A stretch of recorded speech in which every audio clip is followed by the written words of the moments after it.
Yeah. Yes, sir. Perfect. So in this session, we are going to get some hands-on practice on exploratory data analysis. So exploratory data analysis is basically the first step in your machine learning journey of any project, in your data science project. So before moving on to code, we will discuss that which data we are going to use. So we are going to use Volve field production data. Volve field was a field that was owned by Equinor, and it was situated in Norwegian shelf, as you can see here. So they basically produced oil till 2016, and in 2018 they uploaded all their data. They make their data available for students to do research, so that various new technologies can be used, and new algorithms can be formed. So this is a brief overview about the Volve field. As before going on to the data and the code part, we must know something about our data initially, so that will be easy. So basically this Volve field, as I said, is a hydrocarbon reservoir that was situated in Norwegian North Sea. You can see the location here. It is in between United Kingdom, Amsterdam, and Norway, but it lies in the region of it lies in the constitution of Norway. So Equinor owned this field, and the field reservoir was of sandstone of middle Jurassic age. Water depth was around 80 meters, and reservoir depth was about 2700 to 3100 meters. It was discovered in 1993. Initial estimate during the estimate of initial oil present during the discovery in 1993 was about 173 million barrels of oil. But as the production started and many more processes goes on, the estimate kind of increased. Estimate kind of decreased. It was about 120 million barrels of oil that was present there. Production started in 2008. The peak production was about 56,000 barrels per day, and it was during, I think, 2011 and 2012. The peak production was 56,000 barrels per day through this Volve field, and total production was about 63 million barrels per day. Sorry, not per day. 63 million barrels was total production. And here, none of the EOR technique is used. Only water injection was used from high placed wells, so that the pressure is maintained. And this field was shut down in 2016, and in 2018, as I stated earlier, Equinor released all the data related to your drilling, reservoir, production, simulation, every data you can find on the their Equinor data village. Total recovery was about 54%. Now we we are going to use Volve field production data, so we will have a kind of rough description about this data, that what were the information that are present in Volve field production data.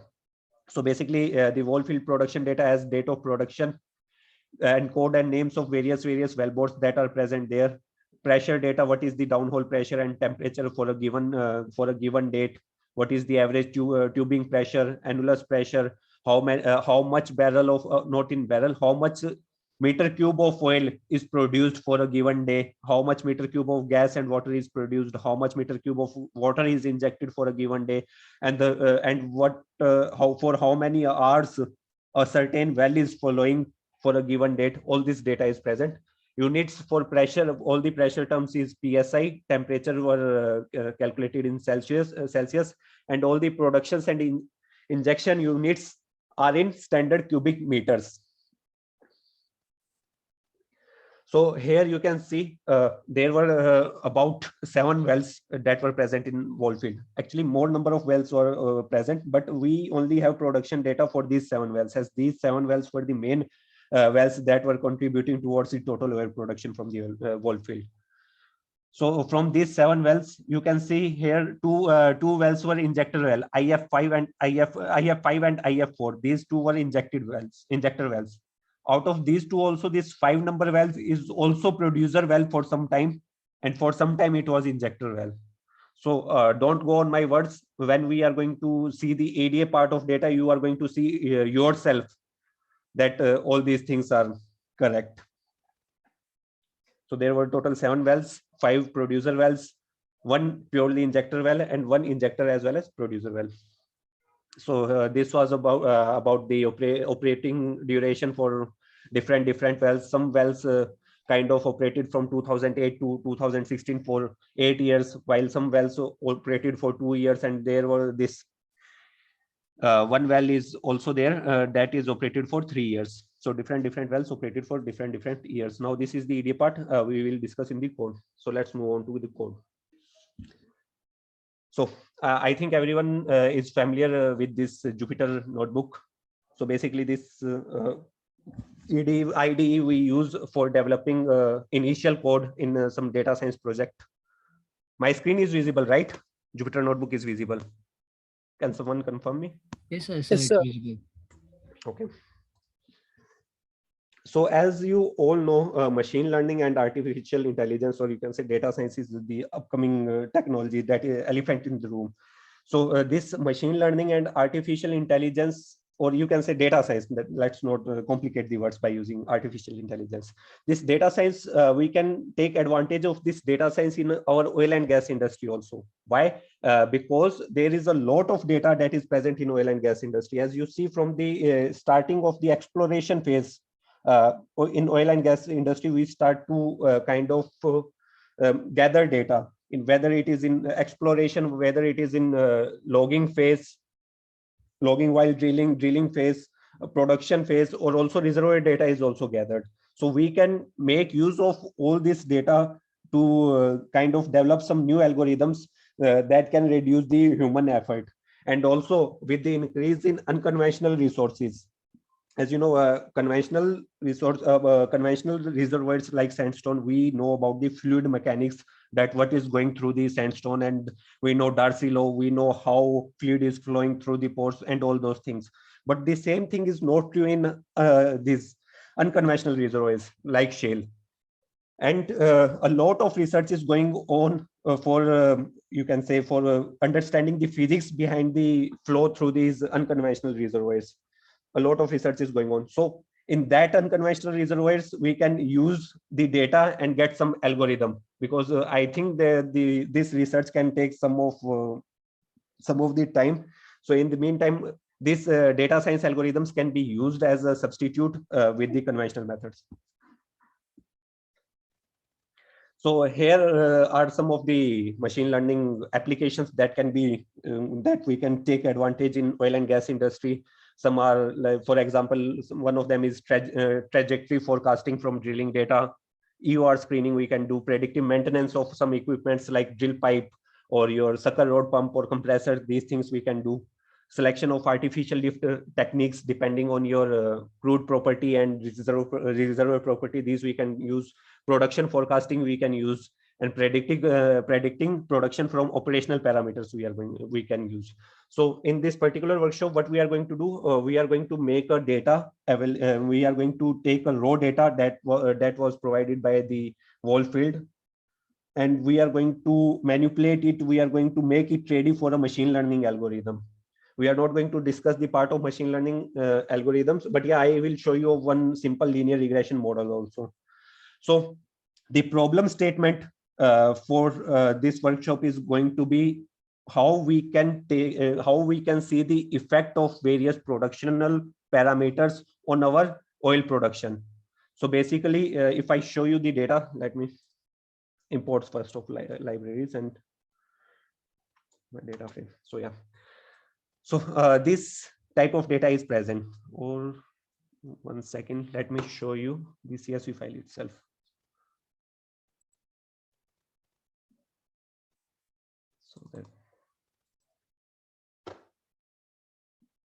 So this is your wellfield production data for all the wells. So here you can see you can see the wellbore code, wellbore name, all those things. But our main area of interest is bore oil volume, how much oil is produced for a given day. Because at last in oil and gas industry, economics drives everything. So from the oil production, we are going to earn money, and that is the only thing that matters. So the problem statement is how this bore oil volume is affected by other parameters. So we are going to derive a correlation, data-based correlation of this oil volume depending on other production parameters. So you can think in this way that our for some of your, if you think of y as your output from a model and x as the inputs, So my Y is going to be bore oil volume and X is going to be other production parameters that are what is your average annulus pressure, what is your water injection, how much water is injected for a particular day, what is the differential pressure through the tubing, all those things. So we are going to make our data ready in that way. So we will start with importing some of the Python libraries. Python libraries are basically the superpowers of Python that we can use for performing our tasks. So we are going to use mainly NumPy, Pandas for data manipulation, and Pandas is basically for loading the data and seeing the data in form of data frame, and also some kind of data manipulation that we are going to see. Matplotlib and Seaborn are going to use for data visualization, for seeing the graphs, for seeing the effect of various parameters. So we have imported these libraries. After that, I'm loading my this CSV file that I have shown in by using pandas read CSV function and storing that in a variable named df. So it is going to make me a data frame. Here you can see this is my data frame, and this df dot head kind of returns first 5 rows only. So if we see the whole df, here you can see total 15,634 rows of data is present and 19 columns are present. Various giving us information of wellbore code, wellbore name, on-stream hours, pressure, temperature, all those things.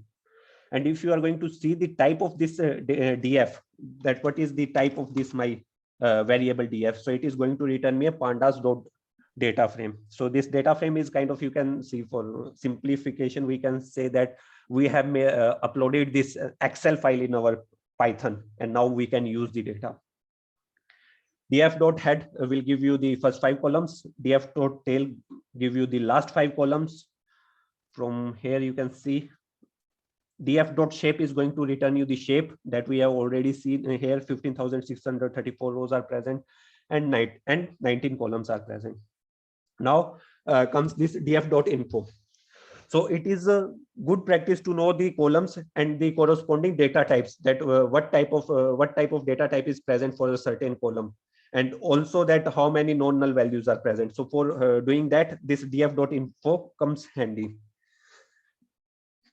So here you can see, after running this df.info, it is giving me an output that, okay, it is a data frame class. It is having range till 15,634 entries. Range is from 0 to 15,633 because index starts from 0 in Python, and information about various columns. So here you can see date PRD. Date PRD is your production date, for which date we are storing the data. So date PRD has 15,634 non-null values, and the data type is object. Object is basically your string. So here you can see it is written 14 September 16. So it is of object data type right now. We are going to change it into date time format. But initially, when I got this data from the field, it is of object data type. Okay. NPD wellbore code is again 15,634 non-null values, and it is of integer. Here you can see it is integer 5769, 5769, 7405. So it is an integer. Wellbore name is again my object. On-stream hours is my this is my float. Float is basically something that is having decimal values, that is float. This is float, and all the other values are float. All the other values are float except this average choke UOM. So it is object. So what it is, let us see. So it is basically nothing but a percentage sign, and it is of no use for us. So we are going to drop it in the coming time. Apart from that, everything is float value. WHP is wellhead pressure. WHT is wellhead temperature. DP choke is my differential pressure across choke. Bore oil volume is oil produced for the given day. Gas produced, water produced. WI is water injected. And flow kind is whether it is water injection or oil production or oil production. And well type is, again, you can say of flow kind of thing. I will show you here. So here you can see flow kind is production or injection, and well type is oil production or water injection. So from here, we kind of get a rough idea about null values. Here you can see that average downhole pressure has kind of around 7,000 null values because it is having 8,000 non-null values. Average annulus pressure has 8,000 null values. From here, you get a rough idea initially that how many null values are present and what are your data types. Now, the next function that comes into picture is your dot describe function. Now we have loaded the data. And it has been converted into a structured data frame. Now we need to know something about the statistics of your data frame, because data science or machine learning algorithms are nothing but they work on statistics only. Statistics combined with high computational power and cloud computing results into your machine learning algorithm. So we need to know about rough summary, rough statistics summary initially, that what is the mean for a given what is the mean for a given column, or what is the 75 percentile value for a given column, and all those things. So for doing that, pandas function dot describes comes into picture. So here you can see this df dot describe has returned me total count, total number of elements present in each column, non-null elements. Non-null element. These are non-null because in average downhole pressure you can see it is 8980. What is the mean of for a given column? Here, 1 second, let us take the transpose of this so that it will be easy for us to look. So total count, mean, standard deviation, minimum value for a certain parameter, 25 percentile of certain parameter, 50 percentile, or you can say median of a certain parameter, 75 percentile, and maximum value. All these things we can know from this describe function. Now, and these things comes handy in feature engineering a lot. So let's go on to next point. So now, first of all, as we have seen that this NPD wellbore code is present and wellbore name is present. So this thing comes into my mind that maybe there is because I don't know, I know nothing about my data right now. So this thing comes into my mind that there is a possibility that a number of wells are present for this data. So for knowing the different values or unique values for your wellbore name, we are going to see how many wells are present and how many total points for each well are present. So first of all, we are going to see how to assess a certain column. For example, I want to assess this column only from this data frame. So that can be used by using square bracket. Just write the name of your data frame and use square bracket, and inside that provide the name of the column that you want to assess. So here you can see it has returned me a series of this NPD wellbore name. So this is my series data type. Now I want to make a data frame out of it. I don't want the series, I want the data frame. So for making data frame, what you can do, instead of single square bracket, you can use double square bracket. So it is going to return me a data frame. Here you can see a data frame has been returned. And apart from this also, if we want to make a data frame of more than one column, for example, this NPD wellbore name, as well as let us take on stream hours. I want to make the data frame that is having these both things. So this can also be done by just providing a list. You can see this is a list. You can say this is a list by providing a list inside your df and square brackets. So it is going to return your data frame for all the columns that are present.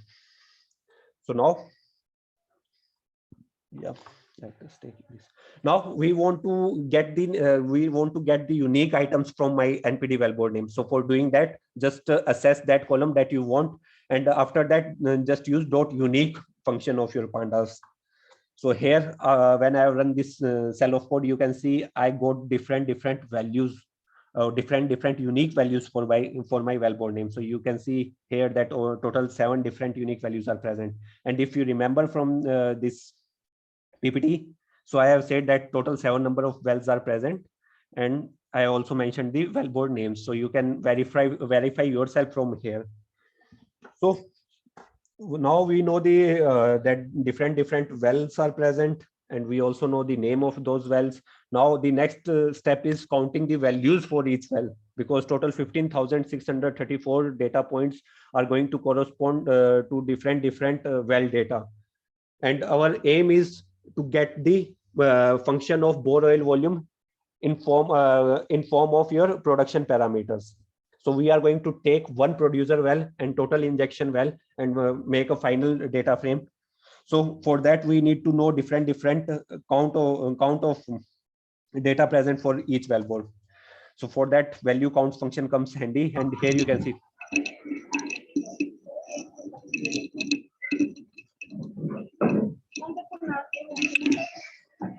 Hello.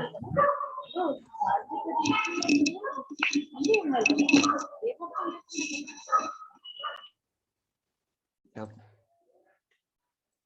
So here you can see for different wells, different data points are present. For F4, about 3,327 data points are present. F5 and then F14 has 3,000 data points. F12 also has about 3,000 data points. But F11, 15, and 1C has some kind of less data points. So obviously they have operated for less number of time or less interval of time. That's why they are having less data point. Now here, this we have seen, but I am the guy who likes visualizations more. Instead of this tabular data, I like visualization, because after seeing the visualization, it will be clear for me that which well is having more data compared to other well. So for that, we can use SNS Seaborn. SNS is my Seaborn library that I have imported initially. From Seaborn, we can use count plot, and inside that count plot, you can just provide the data frame, which data you want to use, and the thing for which you want to count, for which you want to plot this count plot. So I want to plot for the NPD wellbore name. So when you run this thing, here you can see now bar chart has been come up, or a count plot has been come up. Now after seeing this graph, it is easy for me to say that okay, these three wells have less data. So this is one way. Let us see one more example for this count plot.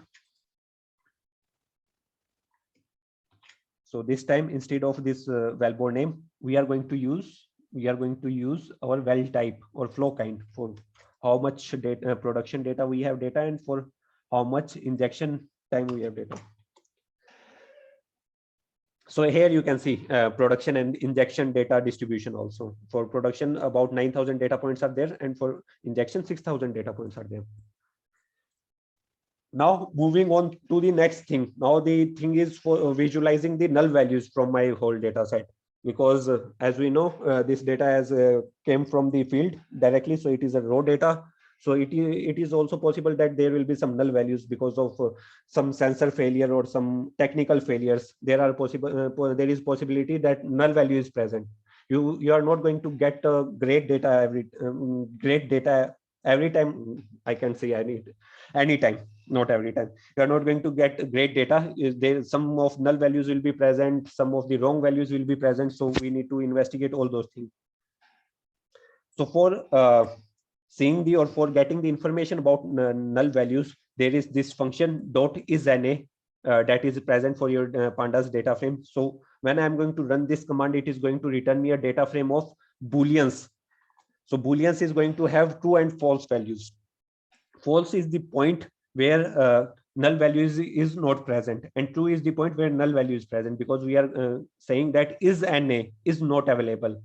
So true corresponds to the null values and false corresponds to the non-null values. So here you can see average downhole pressure here. This means that this point is a null value, and this is a non-null values. This is a non-null value. So again, it is a data frame. It is a kind of data thing, but I want to visualize the thing because I like visualization more. So for visualizing this thing, there is this heat map that is present in your Seaborn library. So you can use that heat map and provide df.isNA. And here you can see this white point that is corresponding to you to value 1, and black point is corresponding to value 0. So 0 is basically your false, 1 is your true. True means that that particular point is null, and false means that particular point has some value. So from here, I can see that, that this bore water injection volume is kind of empty for around 8,000 data points. So it is obviously very clear that why it is empty. It is empty because these are the production values. And for the below points, these are filled because these are the injection values. Okay, 1 second, guys.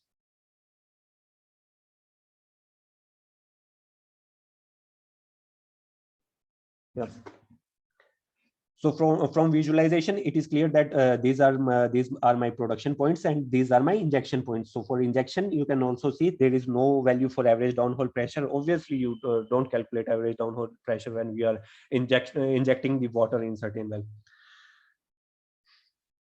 So from here we can see this thing visualize. We have visualized the null values, but if we need to know the count of null values for a certain column, that thing can also be done by using your is na, and after that you just need to write sum. So here you can see on stream Rs has 285 null values, average downhole pressure has 655 6655 null values, and all those things. So these things you can see from here also. Now what we are going to do, we are going to separate the data for each well from this complete data frame. So this data frame is having the data for all the 7 wells. I don't need all the 7 well values. I want to explore the data by considering one well at each time. One well at a time I want to see my data. So for abstracting or for slicing one well data from this complete data frame, we are going to use conditional data framing. So for doing that, what we can use, let us first of all break this code into pieces so that it will be easy for you to understand. So I am taking first well as my F12, that is my 15/9 F12, and I want to take the point those points only that are corresponding to this F12 point. So what I'm going to do, I'm going to write the I'm assessing this one column NPD wellbore name, and I'm writing a condition that that is going to return me a Boolean, again true false thing. So this Boolean is corresponding, this Boolean is kind of getting me the rows value for this certain well. So false means that it is not 15/9 F12, and wherever the true is present, that is my 15/9 F12 value. Now this Boolean thing, I'm going to pass it inside my data frame square bracket. This Boolean thing I'm passing inside my data frame square bracket, so it is going to return me all those data points that are corresponding to my NPD wellbore name 15/9 F12. So here you can see. So that thing I have stored in a new variable df well1, and here you can see these are my data points. But one thing you can notice here, that my index are now kind of messy because it's not starting from 0, and for initial data frame it was starting from 0.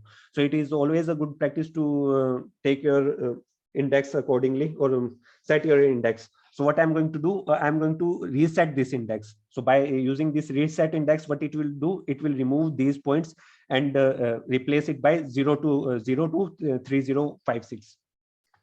So I have resetted the index. But one more thing, when I'm going to reset this index, so this older index value is going to be added inside my data frame under a new column of index. So if I'm going to write this df well1, here you can see a new column has been added. This index column has been added and my index has been resetted.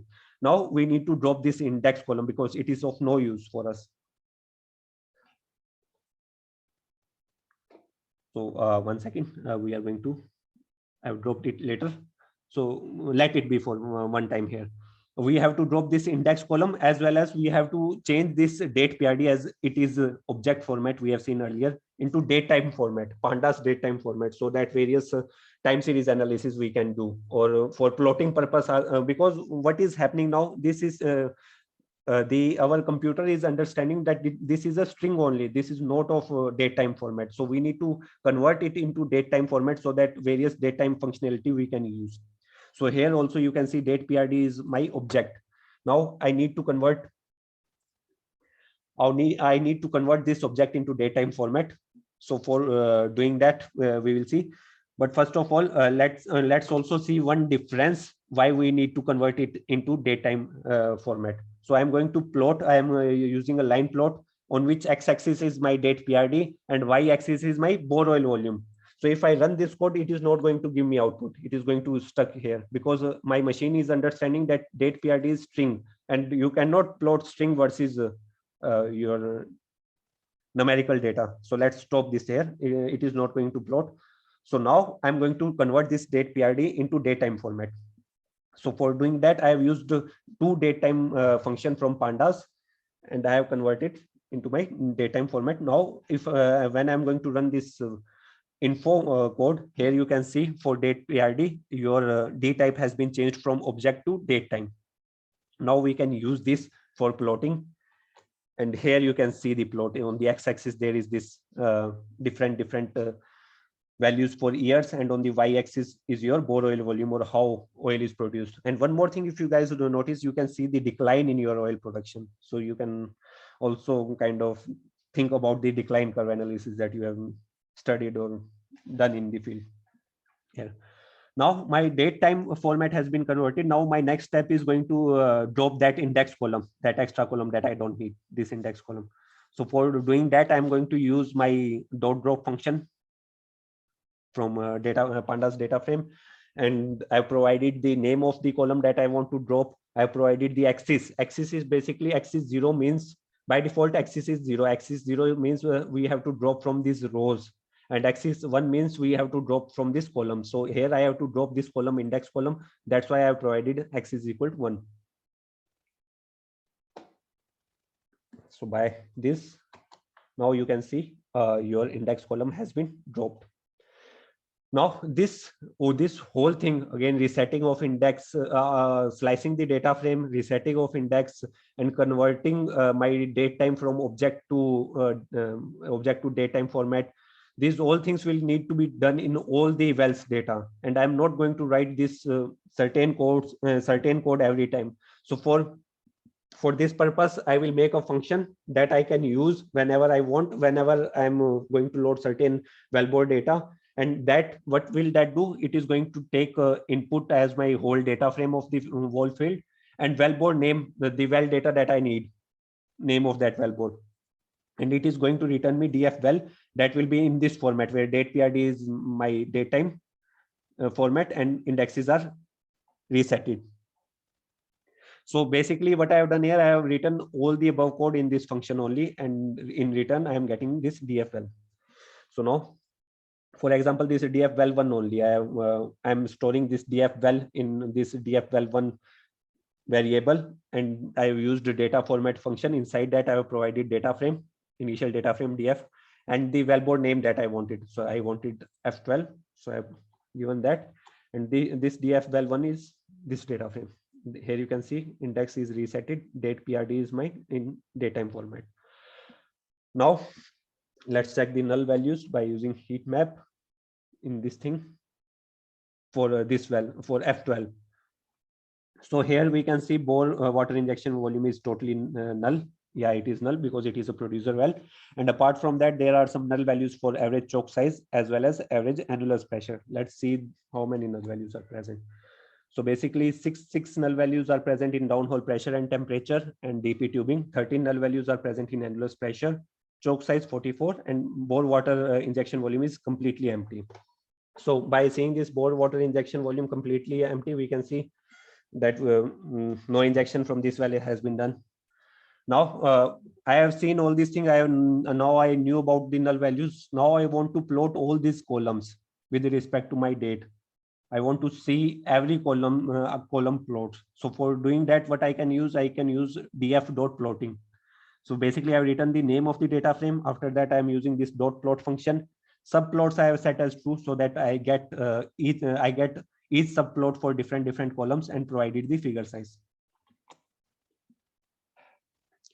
So here you can see now I have data, I have plots for all the data, but here you can see date PRD is increasing, and if I want my indexes or these points, because basically these are these are only indexes only, but if I want to see the plots with respect to my date, that thing I can also do by just setting the index as date PRD and plotting again.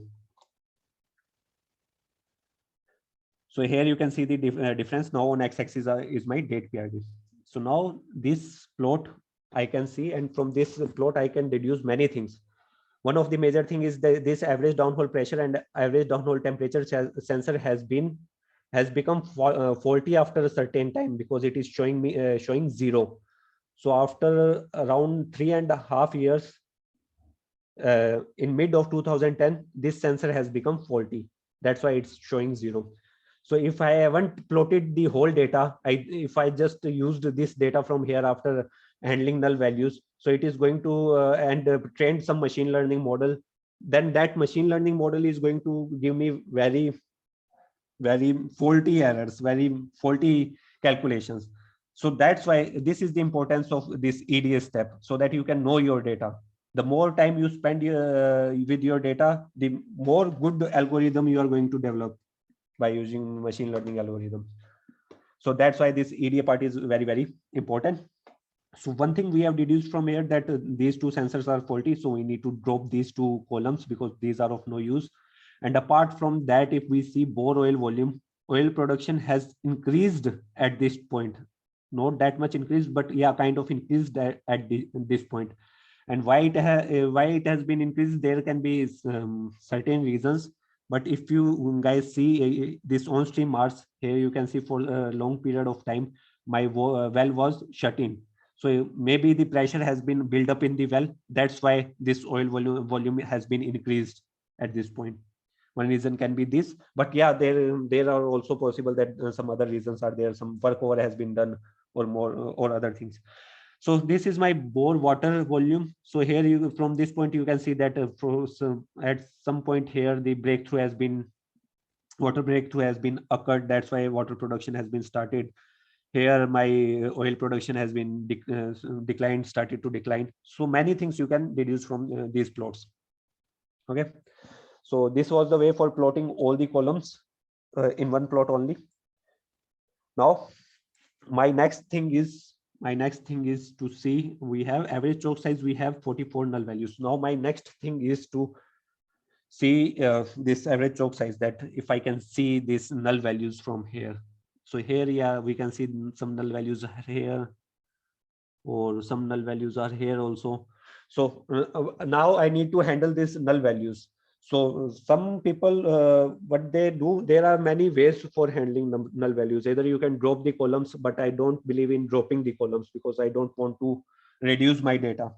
So I never, yeah, but I never drop columns, drop null values, but yeah, sometimes it need necessary to drop null values. In that scenario only I drop values. But on the other parts, I always try to impute the null values. So for imputation imputing null values, there are again certain methods. You can impute the null values by using mean, median of the data, mean or median of the data, or you can use some other thing also. But this is our time series data. So in this scenario, I'm going to use interpolation, linear interpolation. Why? For example, if you see here, if I have imputed this thing with mean, it is going to give me some spike. But by interpolation, it is going to just connect the two dots, the two missing dots. So that is going to be a good thing in dealing with the time series data. You can interpolate by using linear interpolation method, or some square interpolation, or any interpolation method. And the other way of dealing null values is by using some other feature in the data frame, and get some correlation between this feature having null values and that other feature.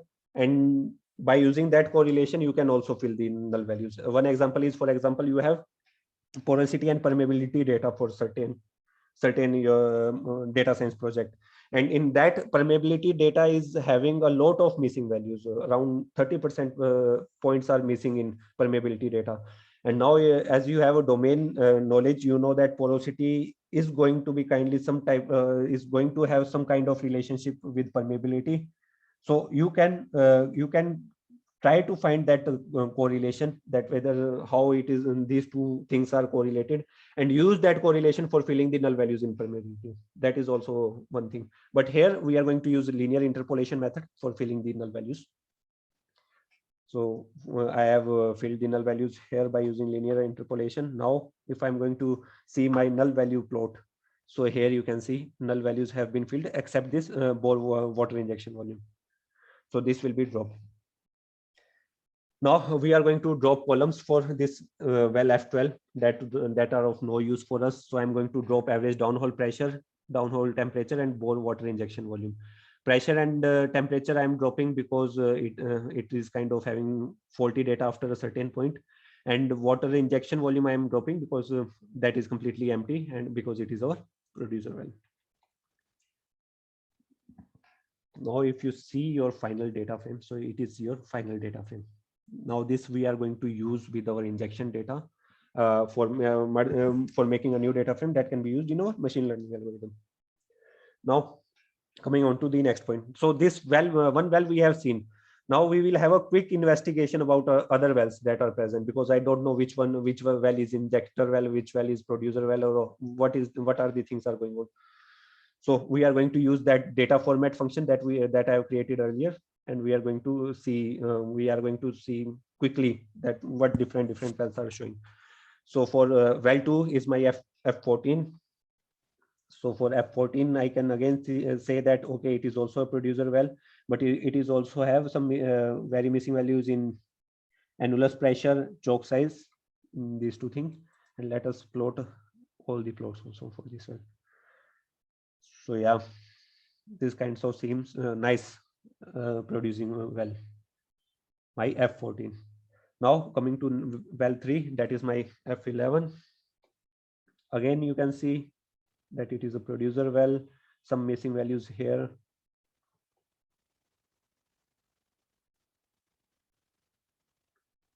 And from this also, you can also see that for how much time your well is producing. So this one is producing from 2013 to 2016.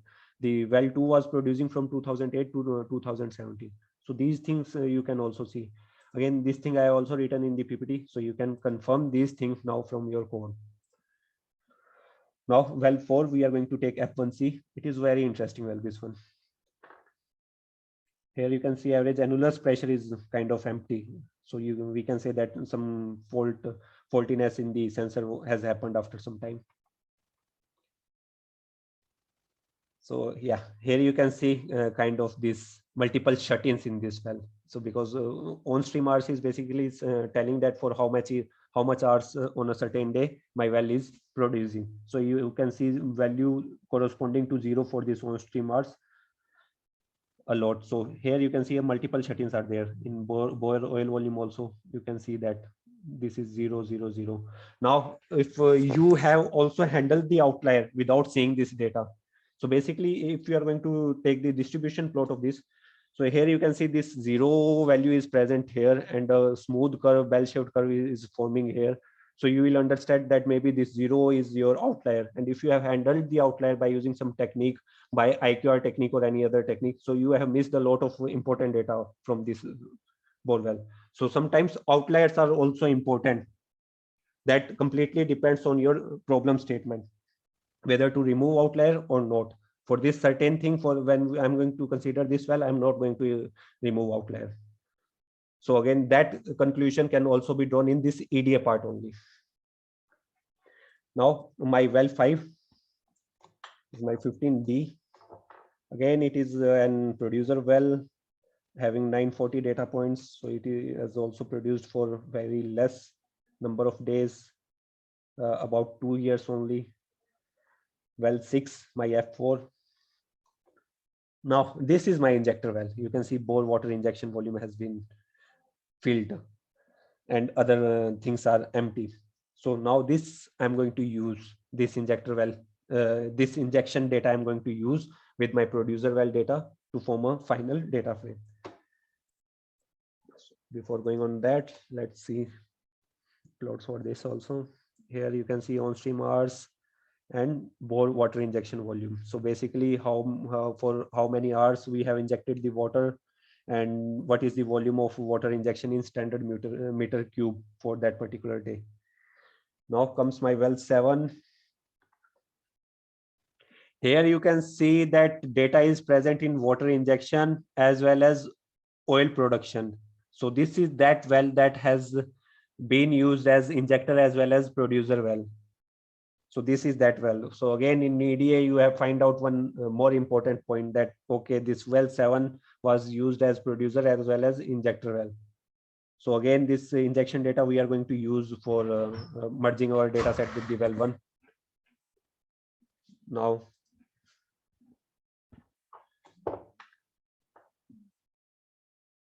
this is my plot for this well 7, that is injector as well as producer. So here you can see production data is also present for some time, and injection data is also present.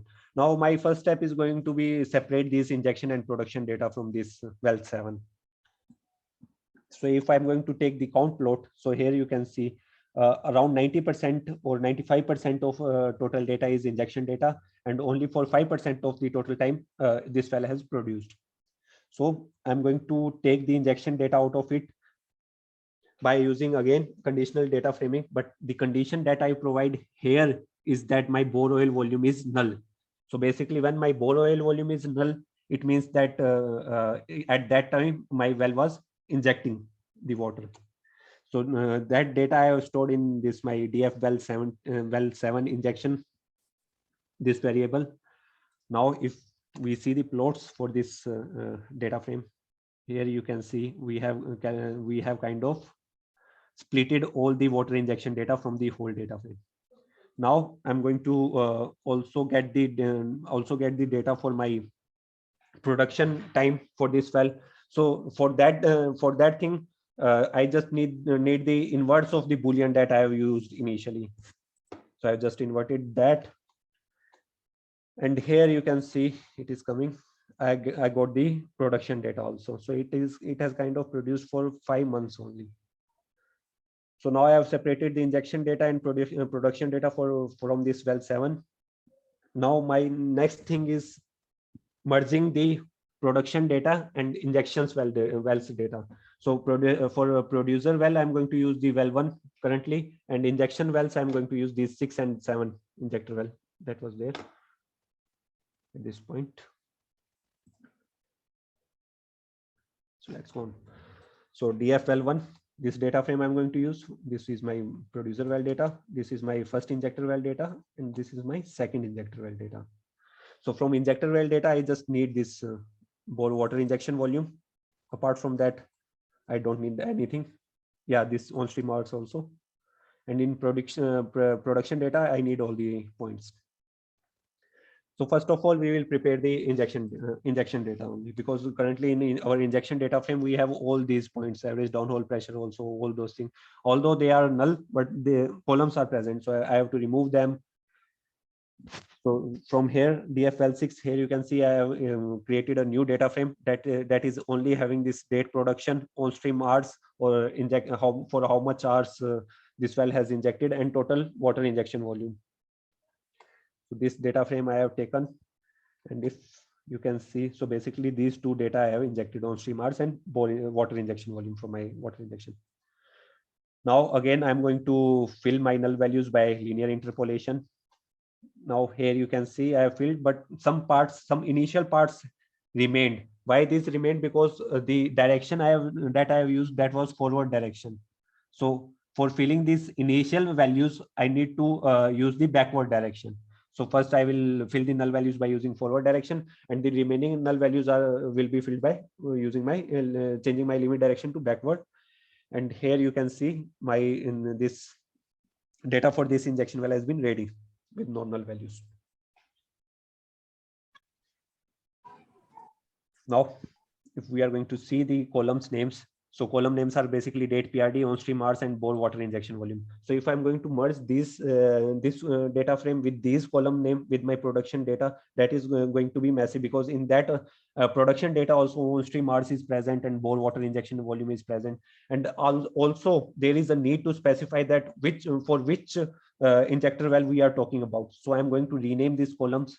So date PRD will remain as date PRD, because we are going to merge our data frame on this certain column only. But our bore water injection volume is going to be our water injection 1, because it is our first injector well, and on stream hours is my injection hour from injector 1. So I have renamed the column by just writing df.columns and providing a list of the new names that I wanted to give. And now if you see the plot, here you can see the columns has been renamed. Now data for first injector well has been ready. Now we have to do the same steps for my second injector well. Just take on stream hours and water injection volume, see the null values, fill the null values using forward as well as backward interpolation, so that we have completely handled the null values. Again, renaming the columns, but here instead of one we have added two, because so that we can know it is from our second injector well. So now these injection data are ready. Now we are going to merge these both injection well data into one data frame, so that we can use that one data frame for merging into our final data. So if I'm going to see the length of my first data frame, it is having 3,327 points. And my second data frame is having 3,146 points. So basically, my first injector well has run more than my second injector well, about 181 days more than my second injector well. So I'm going to merge by using the merge function of data frame, and I am using outer merge. Outer merge means it is going to take the data for both, for injector 1 as well as injector 2, for some and my merging point is my date PRD. So on date PRD, it is going to take both the data points, no matter if injector 2 is missing for those days or not. It will be more clear when we are going to see the plots. So I merged it. Now this merge injection is going to have 3,327 data points. Why?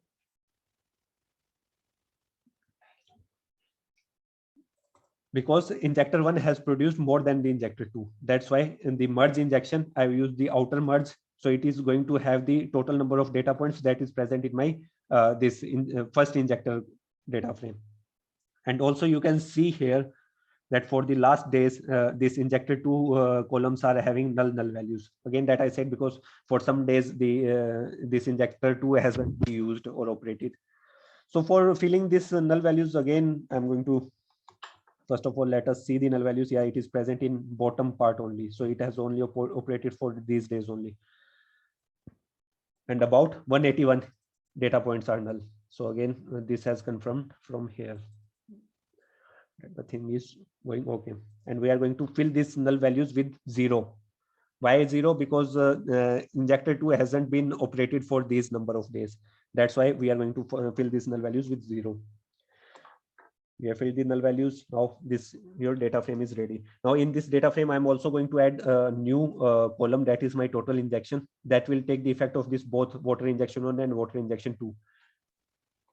So this is my new data frame, but from these 3 columns, we will see that not these 3, water injection 1, water injection 2, and total injection, we will see that which column we have to take by calculating the correlation in later part.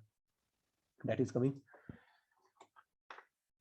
So this is your total injection data. Now this is ready. Now we have to merge this injection data with our producer well data only.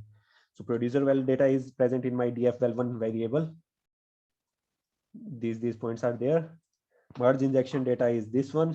Now we have to merge this both thing again on date PRD. On date we are going to merge.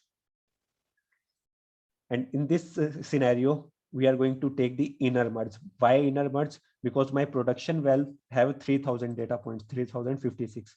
And you can also see that my production for this certain well started from 12th February 2008, and it went on to 17/9/2016.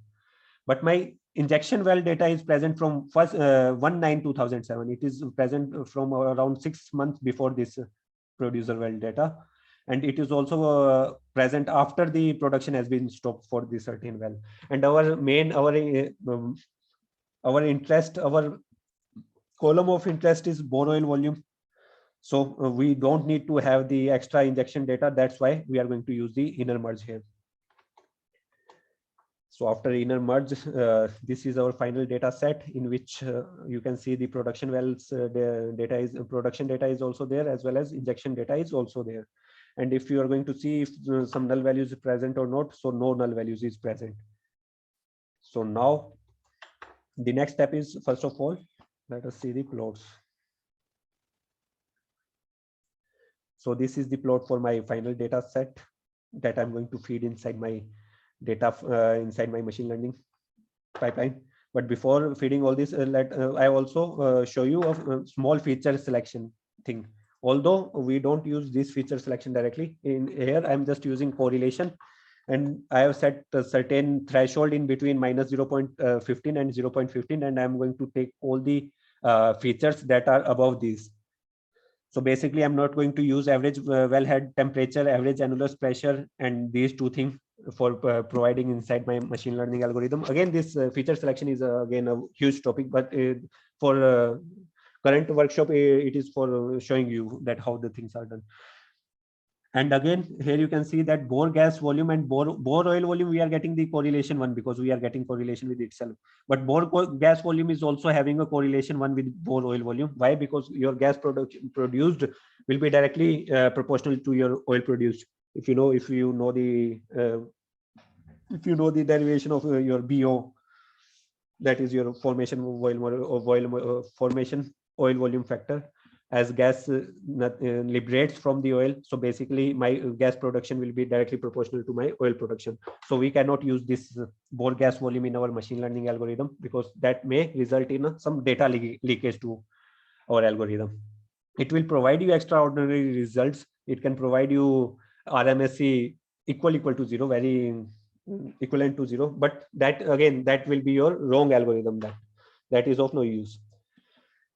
So from here, these are my final columns, and from these columns I have to drop this injection R2, injector R1, and average annulus pressure, average WSTP, bore gas volume, as well as wellbore code I will also drop because that is also of no use. That is showing just the wellbore code, that is what F12. Wellbore name is of no use. So all the columns that I want to drop, I have stored them in a list named as to drop. And again, by using the drop function of my data frame, I have dropped them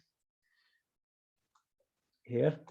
And this will be your final data frame that we are going to use. In this thing, bore oil volume will be your Y, and everything else is your X. So here you can see I have just used total injection. I haven't used water injection 1 and water injection 2 because total injection was giving me these three are kind of giving me same kind of correlation. And out of these three, I have used the total injection that is having the most value of correlation with your bore oil volume. That's why I have dropped the other and I've used this.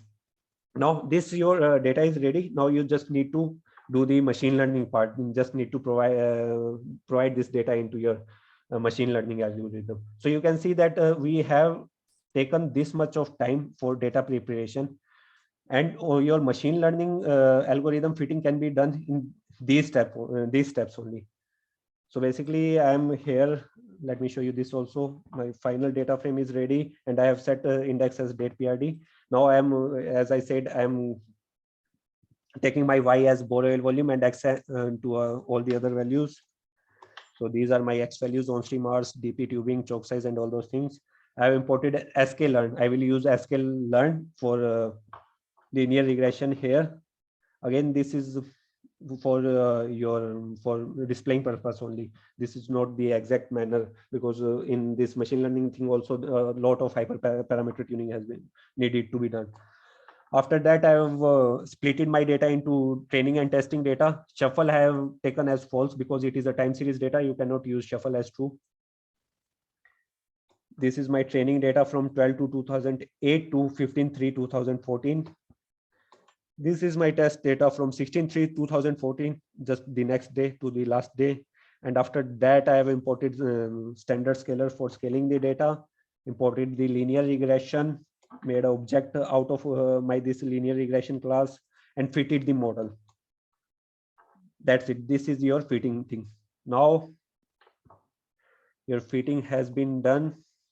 We have predicted for our X test.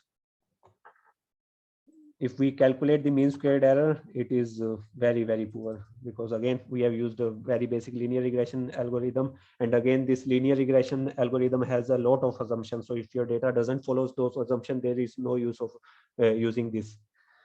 And if we plot our result, So here you can see this was my training data, this was my actual data, and this was my predicted data. Now you can improve your results by using different algorithm, or using various feature engineering skills, and many more things. There is a lot of things, but the main purpose of this workshop was the EDA part: how to know about your data, how to know about your raw data, how to make that data ready.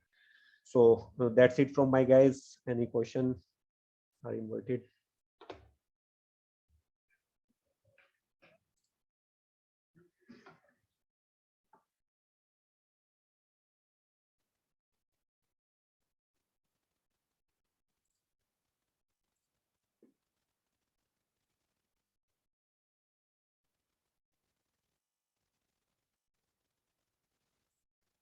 Hello.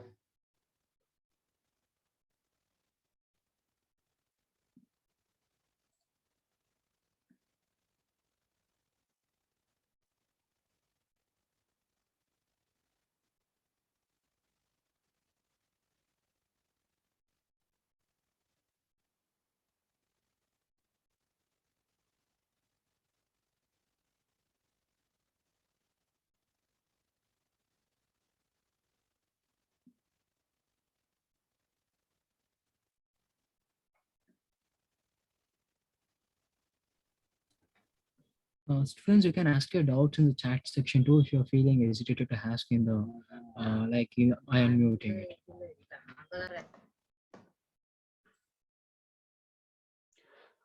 You can ask the doubts in chat section, or you can also send me message on LinkedIn if you don't have doubts right now.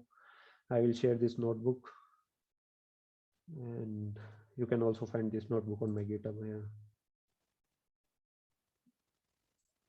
Let me share this GitHub link.